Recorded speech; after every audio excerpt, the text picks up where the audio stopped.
हम अब बढ़ते हैं अपने लास्ट ट्रिक की तरफ।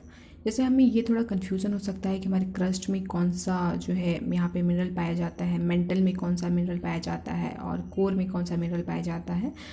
तो हम आपको एक ट्रिक बता रहे हैं जिससे आपको याद रहेगा, और आप जब एग्ज़ाम में आपके पास 4 ऑप्शन दिखेंगे तो आप उनमें से एक जो है ईजिली सेलेक्ट कर पाएंगे। तो जैसे हमने देखा, ये जो क्रस्ट है वो हमारे अर्थ के सबसे ऊपर वाला जो पार्ट है उसका है, और सबसे ऊपर से जब हम नीचे आते हैं तो ये हमारा क्रस्ट कहलाता है।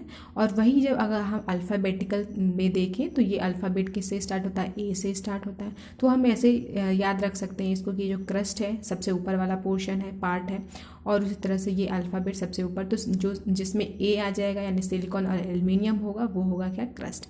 मेंटल में अगर देखें तो मेंटल में एम लिखा है, यहाँ पे भी मैग्नीशियम में भी एम है, और इधर तो इस तरह से हम याद कर सकते हैं कि जो हमारा मेंटल है उसमें कौन सा है, सिलिकॉन और मैग्नीशियम होता है। तो ये आपको याद तो रहती है चीज़ें, बस कन्फ्यूज़न हो जाता है थोड़ा एग्ज़ाम के टाइम में। तो आप ऐसे ऐसे याद करेंगे तो आपको वो चीज़ें जो है एग्ज़ाम में आप इजीली पॉइंट आउट कर सकते हैं। ठीक है, तो ये मेंटल से हो गया, यहाँ पे सिलिकॉन और मैग्नीशियम। उसके बाद हम ऐसे भी क्वेश्चन पूछे जाते हैं कि जो है जो मैग्मा होता है वो मैग्मा कौन से लेयर में पाया जाता है। तो मोल्टेन मैग्मा जो होता है ये पाया जाता है मेंटल में पाया जाता है।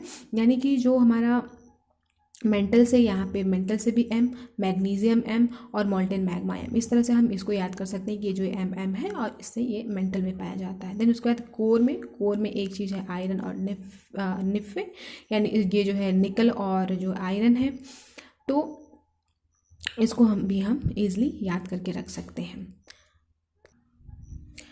आइए हम इसके कुछ ऑब्जेक्टिव सॉल्व कर लेते हैं जिससे आपको ये विश्वास हो जाए कि आपको चीज़ें याद हो गई हैं।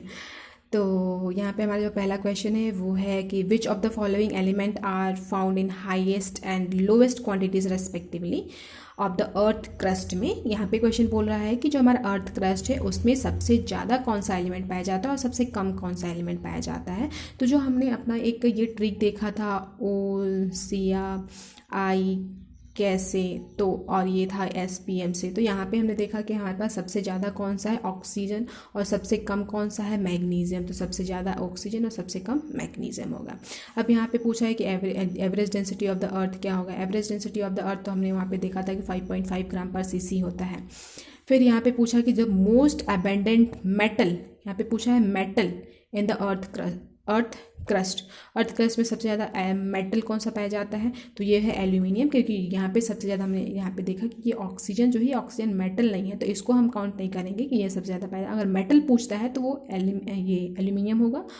और वहीं पे एक दूसरा क्वेश्चन पूछता है कि जो most abundant element in the earth crust, कि मोस्ट एलिमेंट जो है अबेंडेंट एलिमेंट कौन सा है, तो वो है ऑक्सीजन। ओके, देन हमारा नेक्स्ट क्वेश्चन है कि what is the correct sequence of following layers of the earth as one move from surface to the earth. जब हम सरफेस से अर्थ जो है इंटीरियर में जाते हैं तो वहाँ पे जो है कौन सा लेयर पाया जाता, मतलब सीक्वेंस क्या है लेयर की।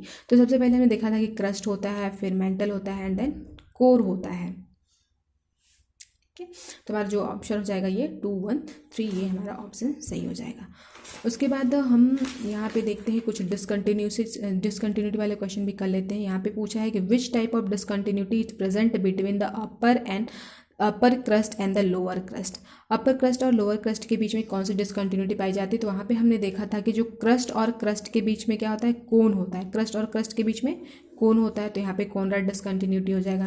देन उसके बाद रेपिटेटिव डिसकंटिन्यूटी किसमें पाई जाती है, तो रेपिटेटिव डिसकंटिन्यूटी का क्या पढ़ा था हमने कि यहाँ पे जो मेंटल और मेंटल क्या हो रहा है, रिपीट हो रहा है, मेंटल और मेंटल रिपीट हो रहा था अपर मेंटल और लोअर मेंटल के बीच में। देन उसके बाद आया था गुटनबर्ग डिसकंटिन्यूटी। जो गुटनबर्ग डिसकंटिन्यूटी कहाँ पाई जाती है, तो यह हमने देखा था कि जो गुटनबर्ग डिसकंटिन्यूटी है इसको हमने याद किया था कि मेंटल और जो मेंटल एंड जो करोड़पति लोग हैं, मेंटल और जो करोड़पति लोग हैं ये कैसे रहते हैं, गुट बना के रहते हैं। कैसे रहते हैं, गुट बना के रहते हैं। तो ये मेंटल और जो मेंटल और जो कोर है इसके बीच में पाया जाता है गुटनबर्ग डिसकंटिन्यूटी। अगर आपको हमारा ये टॉपिक अच्छा लगा हो, हमारा पढ़ाना अच्छा लगा हो, तो प्लीज़ इसको लाइक, शेयर एंड कमेंट जरूर करें, और सब्सक्राइब भी करें, और इसको अपने दोस्तों के साथ शेयर भी करें ताकि ये ज़्यादा से ज़्यादा लोग इसको भी देख सकें और वो भी इसका जो है फ़ायदा उठा सकें। ठीक है, थैंक यू वेरी मच।